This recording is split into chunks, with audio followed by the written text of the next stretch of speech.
Hello everybody, Timothy Bailey with Project Learn and our video for today. Today we're going to start a new series I am calling an in-depth look at language. This is number one. We're going to look at some things a little bit up close, in a little more detail about what is happening. We're going to start off by looking at three transitions, or, but, and so.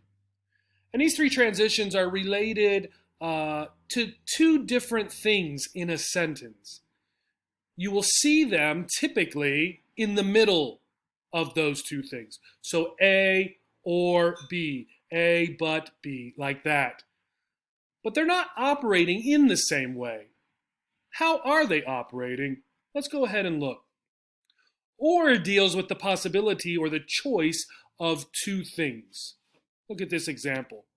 I will either go to the cinema or the restaurant.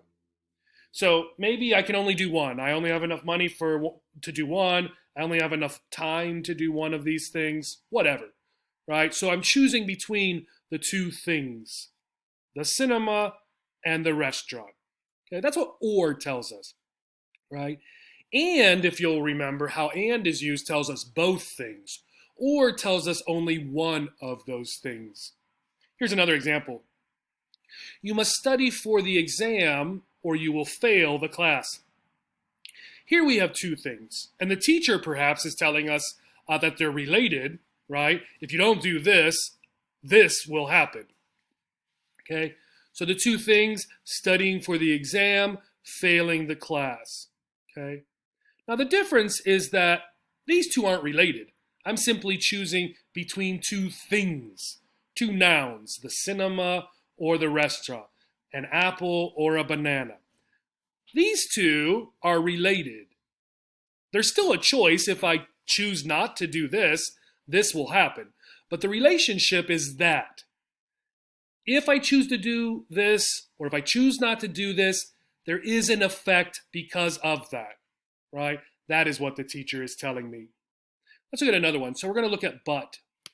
But is contrasting two things, and I don't know why I have two in there twice, right? But it's contrasting two things, setting them apart. Somehow they are different, or because of one thing, something else will or won't happen. I will go to the cinema, but not the concert. Okay, so here I'm being very clear. I can't do both. Okay. And the one I choose to do is this one.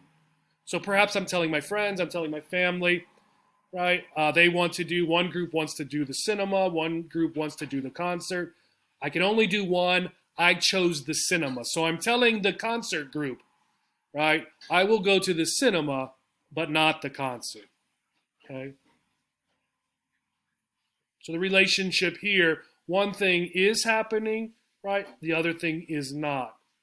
Now the negative, the not, doesn't have to be on the right side. It could be on the left side, right? I could say I will not go to the concert, right? But I will go to the cinema. That doesn't matter, okay? Here's another example. I studied for the exam, but I still failed the class. Again, here the two things are being contrasted. We did this, study for the exam. However, which means the same thing as but, this happened.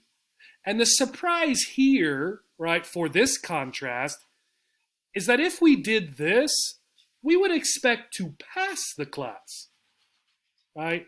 So it's a little bit surprising. And that is really what the contrast but does. It draws us to that sort of strange outcome that we would not expect.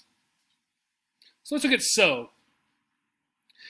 So, one thing depends on or is related to another thing. Here's an example. I am going to the cinema, so I can't go to the concert. Again, two things. Going to the cinema, going to the concert.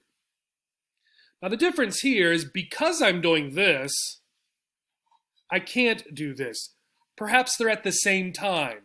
At 7 o'clock, my friends are going to see the movie at the cinema. At 7 o'clock, there is a concert.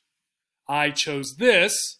Therefore, which means often the same thing as so. I can't do this. I cannot do two things at the same time. Okay? So because of this, this cannot happen. Okay? Another example. I didn't study for the exam, so I will probably fail the class. Now this one is not guaranteed. It is not certain I will fail the class. Notice the word probably, right? So I might fail the class, or maybe it's likely that I will fail the class, but not for sure, okay? The idea here is that because I did not do this, this may happen. Or in another sentence, it will happen, okay? So again, the relationship, sort of the cause and effect, right? This did happen or did not happen, so something else, again, will or will not happen. Let's go ahead and look at another issue. So this one is about the form and function of vocabulary. Form is the part of speech, noun, verb, adjective. Function is how the word works in context, in a sentence. So we have cover.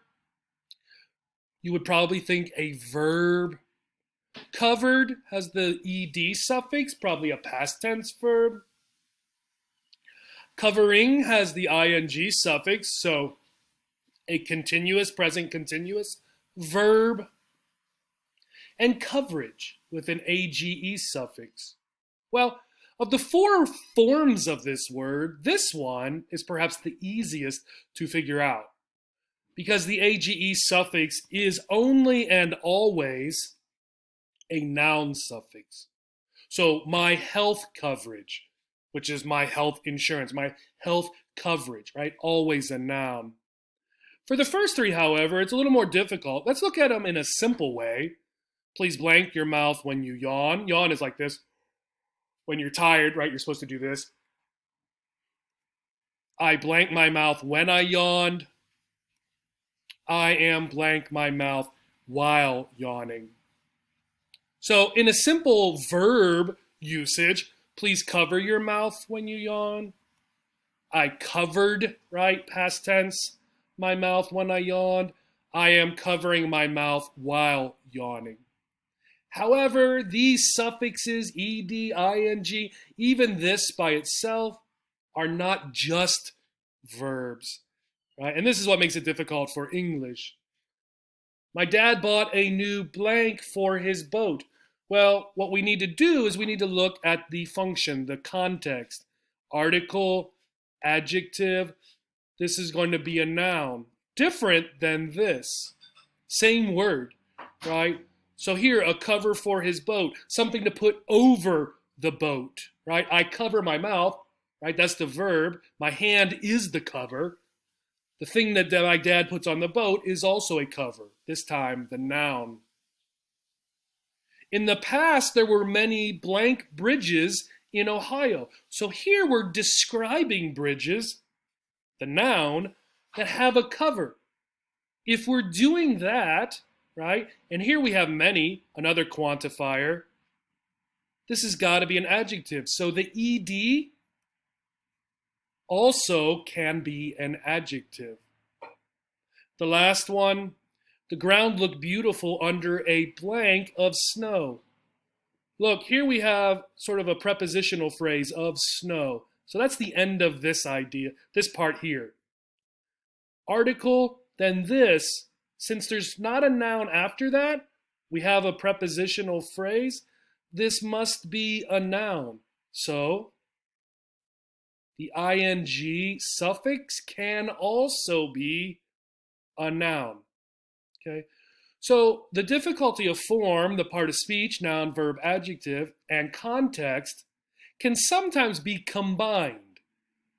Using the part of speech you know, looking at the context, you can figure out if your part of speech is correct or if you need to use something else. I hope this was interesting. Thank you and have a great day.